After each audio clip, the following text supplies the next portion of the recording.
Team Kaliber has an all-new roster heading into MLG Anaheim, and you might be surprised that neither Sharp, Gunjar, nor Nezla are on this roster. That's right. This new roster, led by Theory, is going to be Exotic, Holler, and Khalifa, and they're looking pretty good going into this event. Now, when was the last time we saw a veteran pro player get surrounded by 3 top amateur players, go to an event, and place pretty well? Could that be Team Kaliber at UMG Atlanta? We just announced Theory, Khalifa, Holler, and Exotic as our brand new squad. They're going to be representing us at MLG Anaheim, and we could not be more excited to bring one vet and 3 AMs back into the mix to see what they can do, because if you guys recall, that's exactly what we did when we started Team Kaliber. We picked up Sharp, a reputable vet in Call of Duty, and stuck him with 3 AMs, arguably AMs, easily top AMs if they weren't already considered pros, and put them into the mix, and they went on a string of top placings, being either 2nd or 3rd for like almost 6 or 7 months.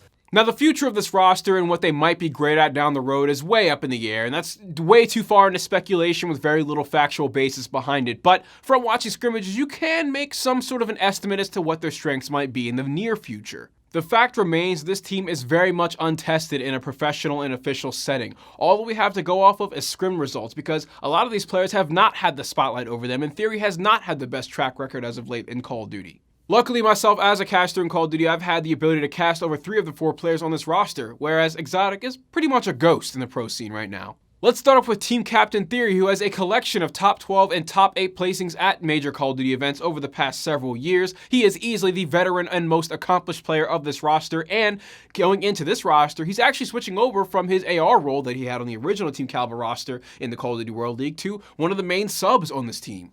Theory's transition from being one of the main subs for Team Kaliber to being a secondary AR on the team during Stage 1 of the Call of Duty World League did not prove to be effective. Whereas he put up decent numbers and had a great showing in game modes like CTF and Uplink, the team overall could not deliver a win on most of their matchups. However, seeing him put in a position of control around his roster, he is going to be transitioning back into that SMG role for the team and taking a backseat to Holler's AR. In terms of the tools in his arsenal, he also happens to be a fantastic sniper in Search and Destroy. Now let's talk about Holler. Holler is going to be the primary assault rifle player for this team. He has had a bit of experience in the top amateur scene, placing top 8 at UGC Niagara last year, where actually Exotic was also at this tournament and placed like top 48 on a different team. But Holler is actually pretty well known for one of the matches that he had against one of the pro teams, either Team Kaliber or Team Envious, at UGC Niagara, where he dropped 57 kills. 57 kills. Now, I guess to be fair, I'm leaving out the most important part, where his team still lost at Detroit Hardpoint and he was using an LMG, but that's not the important part. Holler's time on Team Purist was very short-lived, and he would see time on other top amateur organizations such as Lethal Gaming, and he would kind of move all around to where he finally gets his shot in the pro scene on Team Kaliber. Judging from the scrimmages online I've seen of Holler, he is a very aggressive assault rifle player in the fact that when he finds one engagement, he's constantly looking for that next one. He's not a passive player by any means. Now, this could be a good or bad thing for this team, that he's always looking for engagements, but he also has a very poor short game. His close range battles, especially when he has a pistol in his hands, are very, very poor compared to the other top assault rifle players in this game. Khalifa really made a name for himself towards the end of Advanced Warfare on the 3s Up organization, where they would qualify for college champs at the NA Regionals, and Khalifa showed what his strengths can be in a game mode like Search and Destroy. Khalifa has shown a strong increase in his respawn gameplay. Since leaving Cloud9, he has put in a ton of work, and from comms, he seems to work very well in a team environment.